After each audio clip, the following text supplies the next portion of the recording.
रायता और ये हल्का सा हरा धनिया।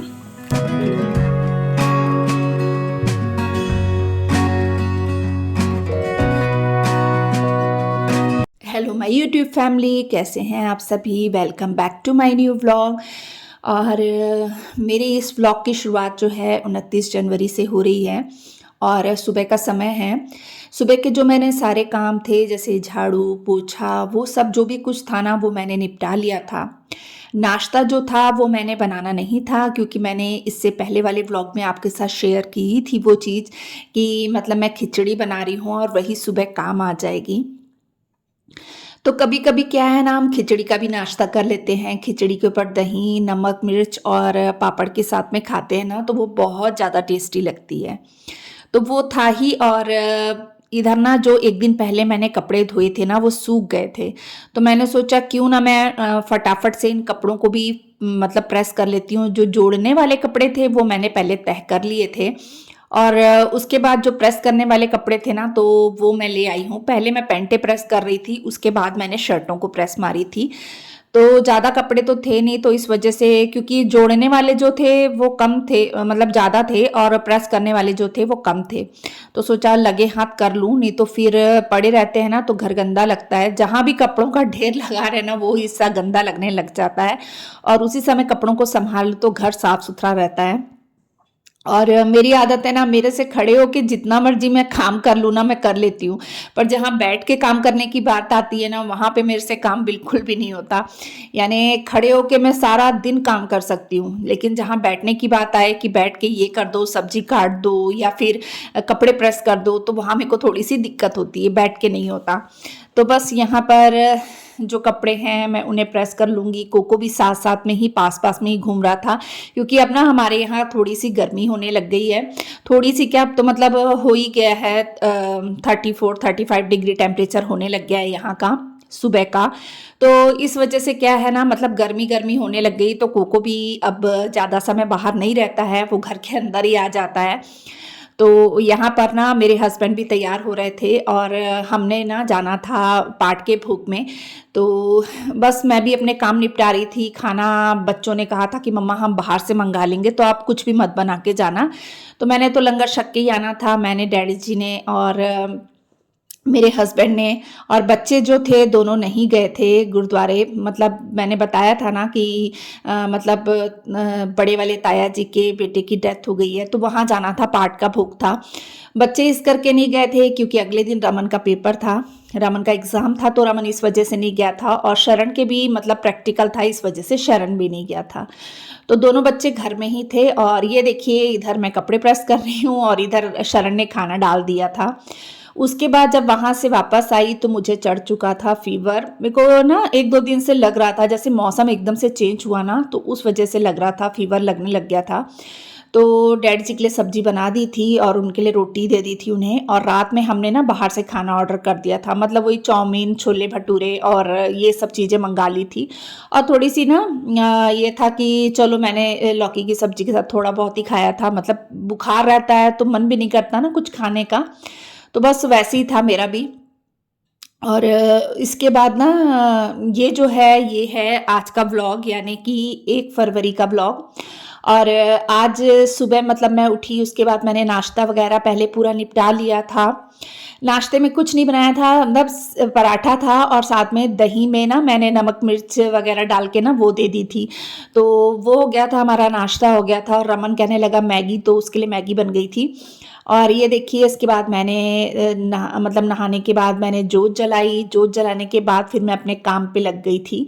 तो सबसे पहले तो मैंने गली वगैरह धोई और उसके बाद जो है आ गई हूँ बाहर, कपड़ों को मशीन में डाल दिया है मैंने।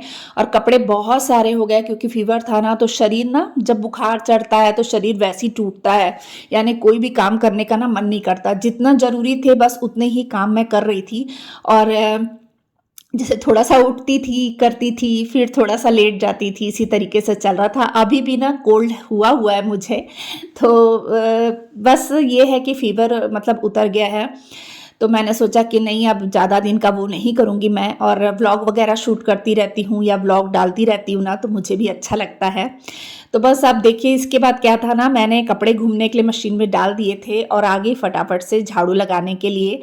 और घर की डस्टिंग वगैरह जो भी थी मैंने सुबह ही फटाफट से निपटा ली थी। और जैसे कि मैंने आपको पहले भी बताया था, मेरा ट्राइपॉड टूटा हुआ है, मतलब टूट गया है और यहाँ मिल नहीं रहा है, तो मुझे रायपुर जाने का भी समय नहीं मिल रहा है। काफ़ी टाइम से मैं रायपुर नहीं गई हूँ, तो जब भी जाऊँगी वहाँ से ढूंढ के लेकर आऊँगी। तो इस वजह से ना ट्राइपॉड मैं एक ही जगह पे सेट कर देती हूँ जिससे कि वीडियो वहीं से शूट हो जाए। तो ये देखिए हॉल में मैंने झाड़ू लगा लिया था और देखिए सारे कमरे मैंने अच्छे से साफ कर लिए हैं। और अब लगा रही हूँ इस कमरे में झाड़ू। और इसके साथ ही ना मैंने इसके साथ वाले बेडरूम में भी झाड़ू लगा दिया था। बच्चे जो थे, शरण गया हुआ था एग्ज़ाम देने के लिए, उसका एग्ज़ाम प्री बोर्ड मतलब सेकंड प्री बोर्ड स्टार्ट हो गया उसका, तो वो स्कूल गया हुआ था और रमन के एग्ज़ाम जो हैं वो ख़त्म हो गए थे, तो वो अपना अंदर था। तो बस यहाँ मैं अपने काम निपटा रही हूँ। झाड़ू लगाने के बाद मैंने पोछा लगा लिया था। ये मैंने अदरक, लहसुन, मिर्ची और प्याज कट कर लिया है। थोड़ा सा खड़ा धनिया ले लिया है, थोड़ा सा मतलब मैंने कसूरी मेथी ले ली है, 2 लौंग ले ली है, एक तेज पत्ता ले लिया है, हरा धनिया ले लिया और मिर्ची खैर वो एक्स्ट्रा थी क्योंकि मैंने इसमें मिर्ची डाल दी है। थोड़ा सा मैं इसमें से मटर लूँगी, ये मैंने फ्रीज़र में स्टोर करके रखा था। आप ऐसे मतलब छिल के बस इसे ना एयर टाइट डब्बे में डाल कर ना इसे आप 1 साल के लिए स्टोर कर सकते हैं। तो मैं तो ऐसे ही करती हूँ, मतलब छिल के मैं इसको फ्रीज़र में रख देती हूँ। देखिए कहीं से भी उगे नहीं हैं, अंकुरित नहीं हुए हैं और मटर बहुत अच्छे हैं, हल्की सी बर्फ़ जमी हुई है, आवाज़ से आपको पता चल रहा होगा। तो आप इसी तरीके से ना फ्रीज़र में मटर को स्टोर करके 1 साल के लिए रख सकते हैं, लेकिन एयर टाइट डब्बे में रखना है आपको। और बस अब मैं इस मसाले को पीसूँगी और आलू की सब्ज़ी बनाऊँगी जिसमें मैं थोड़े से मटर भी डालूँगी। तो चलिए स्टार्ट करती हूँ सब्ज़ी बनाना। तो थोड़ी देर पहले ही दूध वाले भैया दूध दे के गए थे, तो दूध भी मैंने गर्म होने के लिए रख दिया था और वो दूध बॉईल भी हो चुका है। और मतलब मैं ना कभी भी एकदम तेज़ सेक में बॉईल नहीं करती हूँ। कम सेक में बॉईल करने से क्या होता है, मलाई थोड़ी सी अच्छी आ जाती है क्योंकि वो धीरे धीरे दूध पकता है ना, तो इस वजह से।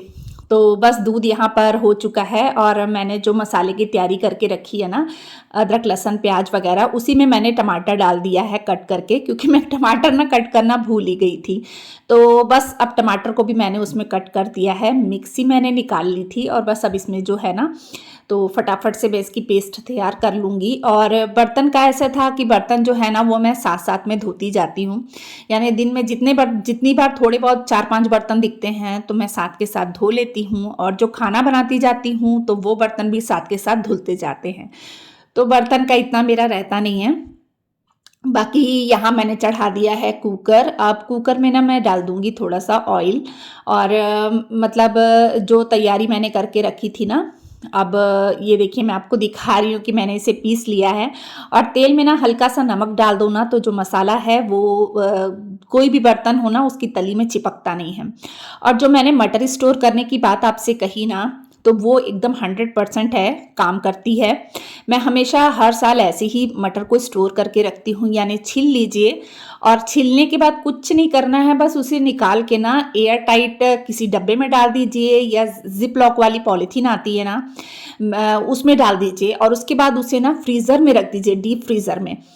गारंटी है वो 1 साल तक पूरा चल जाता है, वो बिल्कुल भी ख़राब नहीं होता है। और ना मैं खुद उसे यूज़ कर चुकी हूँ और मैं हर साल ऐसी करती हूँ। तो आप ज़रूर करके देखिएगा, वो बिल्कुल अंकुरित भी नहीं होता और ना ही वो ख़राब होता है। बस ये है कि लाइट बहुत ज़्यादा नहीं जानी चाहिए।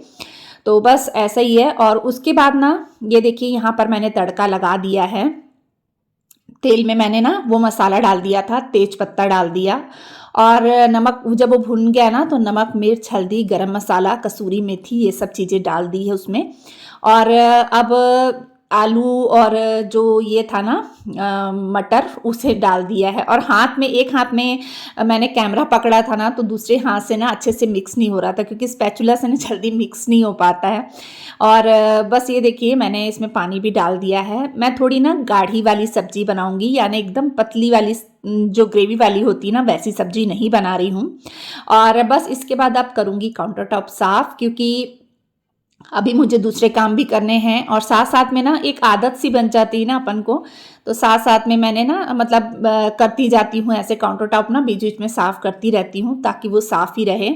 तो बस यहाँ पर हो गया है। और इसके बाद ना मेरे को ऐसा लगा कि चलो मैं ना साथ में जो है रायता भी तैयार कर लेती हूँ, क्योंकि दही मैं घर में जमाती हूँ, तो सोचा चलो इस सब्जी के साथ में रायता भी हो जाएगा।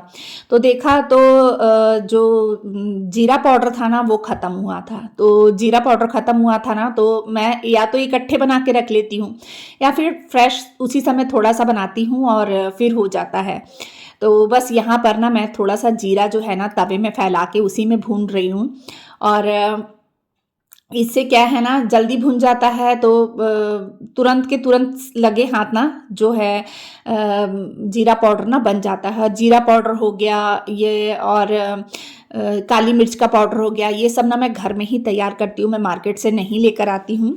और ये देखिए यहाँ पर जो बूंदी थी ना वो भी मैंने पानी डालकर ना माइक्रोवेव में 30 सेकंड के लिए रख दी थी, ताकि बूंदी जो है वो भी नरम हो जाए। और एक तरफ ना मैं सूखे कपड़े से एक बार इसे फिर से पोंछ लूँगी काउंटर टॉप को। अब ये जो है जीरा ये भुन चुका था, इसे निकाल लूँगी और बेलने की हेल्प से ना इसे मैं अच्छे से ना, मतलब गरम गरम में ही बेलना चला दो ना तो इसका पाउडर बहुत अच्छे से बन जाता है। अब 2 चम्मच जीरे को तो मिक्सी में पीस नहीं सकती ना, तो इसलिए फिर मैं इसे बेलने से ही मैं इसका पाउडर तैयार करके रख लूँगी। और जैसे अपन फ्रेश बनाते हैं ना तो उसकी खुशबू बहुत अच्छी आती है।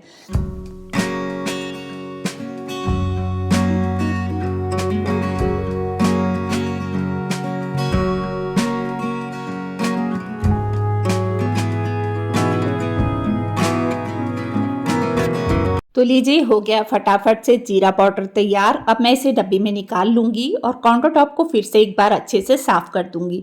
और इसकी खुशबू इतनी अच्छी आती है ना, पूरे किचन में ना जीरे की स्मेल थी। तो ये देखिए जीरा मैंने इसमें निकाल लिया है और अब बस कर रही हूँ रायते की तैयारी। तो दही जो था वो मैंने मथ लिया था अच्छे से। अब इसमें काला नमक, काली मिर्ची, जीरा पाउडर और साथ में सफ़ेद नमक, थोड़ी सी लाल मिर्ची, ये सब चीज़ें ना मैं इसमें डाल दूँगी। और कोई भी रायता बनाती हूँ मैं यही चीज़ें डालती हूँ, जैसे कि सलाद वाला रायता हो गया या फिर कद्दू वाला रायता हो गया, कोई भी रायता बनाओ ना मैं यही चीज़ डालती हूँ। तो इससे इसका स्वाद रायते का बहुत अच्छा आता है। और थोड़ा सा सफ़ेद नमक भी मैंने इसमें डाला था। अब इसके बाद जो है थोड़ा सा ना दही बहुत ज़्यादा गाढ़ा था, क्योंकि मैं मलाई के साथ जमाती हूँ। आपने देखा ही है कि मैं दही कैसे जमाती हूँ। तो मेरा दही जो है ना बहुत गट्ठा हुआ सा रहता है, यानी आप उसे हाथ में भी लेके कहीं भी घर में चले जाएंगे ना तो वो गिरेगा नहीं, इतना अच्छा जमता है। तो बस इस वजह से उसे थोड़ा सा पतला किया मैंने, और जो बूंदी थी ना उसे मैंने छन्नी में निकाल लिया था और निचोड़ के इसमें मिक्स कर दिया है। बन गया रायता और ये हल्का सा हरा धनिया। अब मैं साथ में पूड़ियाँ भी तल लेती हूँ। तो बस लग गई हूँ अब मैं अपने पूड़ी तलने के काम में। आटा जो था वो मैंने सुबह ही गूंद के रख लिया था, जब सुबह नाश्ता बनाया था तब। और जो कुकर था ना उधर वाली गैस में था, उधर वाले बर्नर में, तो वो मैंने इस साइड कर दिया है और उस साइड जो है मैंने तेल चढ़ा दिया था। हमारे घर में ना पकौड़े तो बहुत ज़्यादा बनते हैं, लेकिन पूड़ी मैं बहुत कम बनाती हूँ, बहुत कम, न के बराबर। पकौड़े हमारे घर में सभी को बहुत ज़्यादा पसंद है, तो वो आए दिन बनते रहते हैं, या फ्रेंच फ्राइज हो गए या इस तरह की चीज़ें हमारे घर में बनती रहती हैं। लेकिन पूड़ी जो है वो बहुत कम बनती है, और भटूरे तो उससे भी कम बनते हैं, क्योंकि भटूरे और भी कोई खाने को नहीं करता। मेरे को तो मतलब भटूरे बिल्कुल भी पसंद नहीं आते हैं। हाँ, मेरे हस्बैंड को बहुत पसंद है, रमन को बहुत पसंद है, शरण को पसंद है, पर मेरे को बिल्कुल भी पसंद नहीं आते हैं भटूरे। पहले छोटे होते ना बहुत पसंद थे। एक बार मैंने ना इतने सारे भटूरे खा लिए थे छोटे होते कि उसके बाद ना वो चीज़ जी से ही उतर गई थी। तब से मेरे को भटूरे बिल्कुल भी अच्छे नहीं लगते। तो देखिए जो था एक तरफ पूड़ी तलने का काम भी मैंने शुरू कर दिया था, क्योंकि शरण भी ना मतलब आ चुका था एग्ज़ाम देके। तो जब बच्चों का होता है ना कि मतलब वो स्कूल से आते हैं, तो ऐसा होता है कि उनके आते तक खाना रेडी रखो ना, तो फिर बच्चे खा लेते हैं, नहीं तो फिर वो उल्टी पुल्टी चीज़ खा लेंगे, जैसे मिक्सचर खा लिया या मैगी खा ली या चिप्स वगैरह खा लिए, कोई भी ऐसी चीज़ खा लेते हैं ना बच्चे, तो फिर खाना खाने को नहीं करते हैं। तो इसीलिए मैंने टाइम से खाना बना दिया था और उसके लिए पूड़ियाँ भी तल दी थी, ताकि वो जो है अपना जो खाना है वो साथ में ही खा ले, क्योंकि उसके बाद फिर वो अगर कुछ भी खा लेता है ना तो उसके बाद फिर वो खाना खाने को नहीं करता है। तो बस यहाँ पर मैंने फटाफट से पूड़ियाँ तल ली हैं और ये देखिए सारी पूड़ियाँ जो है मस्त फूली फूली बन रही थी। और जैसे कहते हैं ना आटा थोड़ा सख्त लगाना चाहिए, तो मैं एकदम हार्ड आटा नहीं गूंथती हूँ, मैं थोड़ा सा जैसे रोटी का आटा रहता है मेरा सेम वही आटा रहता है। और ये देखिए इधर ना जो है सब्जी बनकर तैयार हो गई थी और सब्जी की इतनी अच्छी खुशबू आ रही थी ना पूरे किचन में। तो मैंने कहा जाता हुआ मटर है तो चलो थोड़े से मटर डाल के सब्जी बनाती हूँ। और फ्रेश फ्रेश हरा धनिया था तो वो भी मैंने इसमें डाल दिया है और सब्जी की खुशबू बहुत अच्छी आ रही थी। ये देख सकते हैं आप सब्जी कितनी अच्छी बनकर तैयार हुई है। तो बस इसके बाद मैंने खाना भी लगा दिया था जिसमें रायता था, सब्जी थी, पूड़ियाँ थी। तो चलिए आज मैं यहीं पे अपने ब्लॉग का एंड करती हूँ। मिलते हैं अपन नेक्स्ट ब्लॉग में, तब तक के लिए बाय बाय।